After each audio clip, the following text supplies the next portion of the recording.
Hello, I'm Katie Bozak with the West Michigan Asian American Association and the Korean American Adoptee Adoptive Family Network. And this is my daughter, Naomi, and her friend, Selena. And today we are going to read to you Amy Wu and the Patchwork Dragon, written by Zhang and illustrated by Charlene Chua.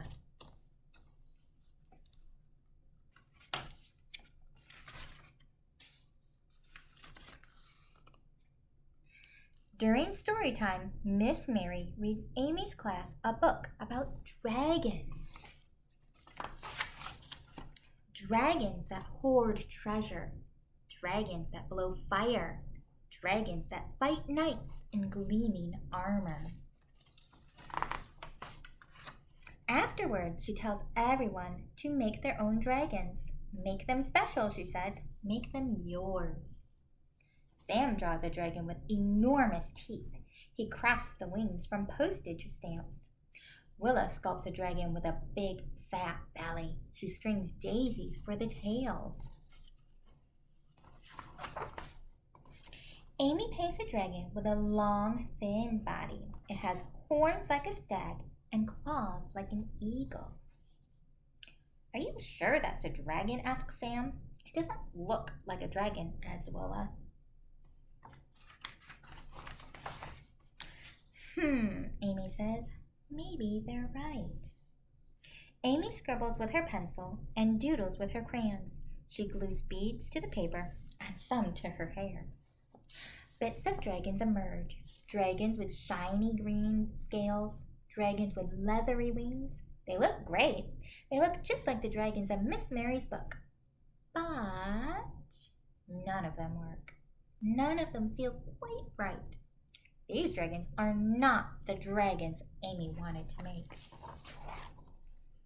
"Time to clean up," says Miss Mary. "I'm not done," cries Amy. The rest of the class put their dragons on the show and tell table, but there's nothing from Amy. Nothing at all. You see the open space? Willa and Sam come over after school, but Amy can't even smile. "Oh dear," says Amy's grandma. "Why the sad face?" So Amy tells her. Her grandma gets a twinkle in her eye. "Come," she says, "let me tell you a story."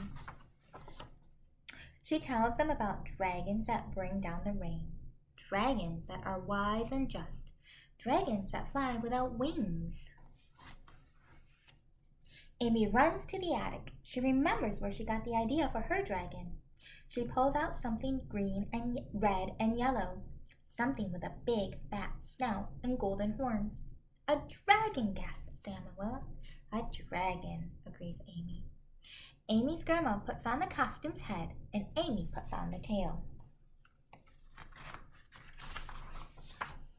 Together, they dance down the attic steps and roar through the house. "Maybe you can bring it to school," says Sam. Please bring it to school," begs Willa. Says Amy. She thinks about the dragons in Miss Mary's book. She thinks about the dragons in Grandma's story. Bringing this dragon to class would be great, but there's something missing. Something to make the dragon Amy's. After Sam and Willa go home, Amy begins to plan. She shows her sketches to her family. "Will you help me?" she asks. They measure out fabric and cut it into shape. They carve a cardboard frame and fasten the cloth. Amy knots together 3 silk scarves. Then she adds some beads and some glitter and a little more glitter just because. "Ready?" asks Grandma. Amy takes a deep breath. "Ready," she says. Amy comes to school with a big paper bag. The other children gather around. "Is it your dragon?" asks Willa. "Show us," cries Sam.